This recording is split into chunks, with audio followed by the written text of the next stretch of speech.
अस्सलाम वालेकुम फ्रेंड, आज हम बना रहे हैं मटन की कढ़ाई। इसके लिए मैंने 3 पाव मछली का गोश्त लिया है।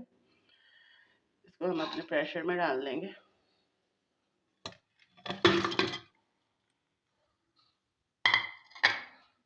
गोश्त में हम एक प्याज, थोड़ा सा लहसुन, अदरक, 2 टमाटर और ये लेमन और जो हरी मिर्चें जो है हम बाद में गार्निश के लिए रखेंगे, ये अपने प्रेशर में डाल देंगे इसमें।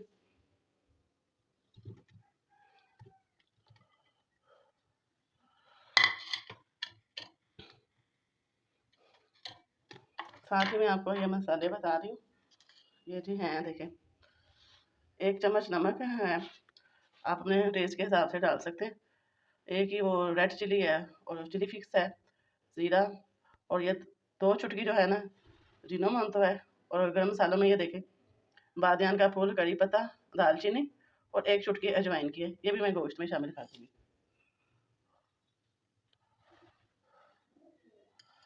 अब हम इसमें ना 1 गिलास पानी का डालकर इस प्रेशर को ना 15 मिनट के लिए हम विसल लगा देंगे, क्योंकि गोश्त हमारा बकरे का है तो ये जल्दी गल जाता है, इसमें ज़्यादा पानी की ज़रूरत नहीं।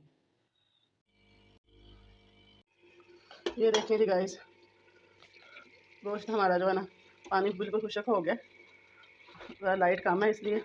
तो अब हम ना इस टाइम पे आके ना इसको थोड़ा सा 1 चम्मच जो है ना मैं इसमें दही का डालने लगी बड़ा।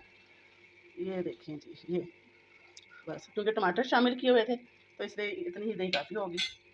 अब हम थोड़ा सा इसे भून लेंगे।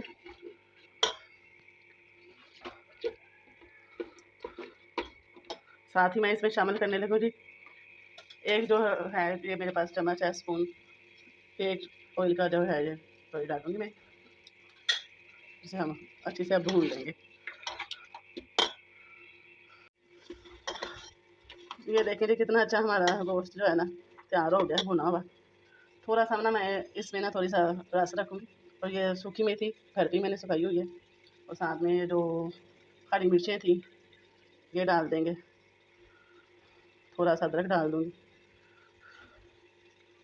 एक दफ़ा फिर बुनाई कर लेंगे। इसमें गरम मसाला नहीं शामिल होगा, क्योंकि गरम मसाले जो है ना वो साबुत ही मैंने डाल दिए थे। ये देखिए माशाल्लाह कितना अच्छा कलर आया। मैं आपको ना इसे डिश आउट करके दिखाती हूँ। बहुत ही टेस्टी गोश्त हमारा बना है। ये नींबू जो मैंने काटे थे ना वो भी मैं शामिल करने लगी, क्योंकि इससे ना अब हम 5 मिनट के लिए ना दम पे रख देंगे ढाम पे, तो बड़ी अच्छी नींबू की ना चस आएगी।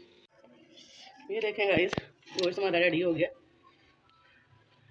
फाइनल लुक देख सकते हैं। कढ़ाई गोश्त मैंने प्रेशर में बनाई है। प्लीज़ लाइक और शेयर कीजिए, दुआओं में याद रखें।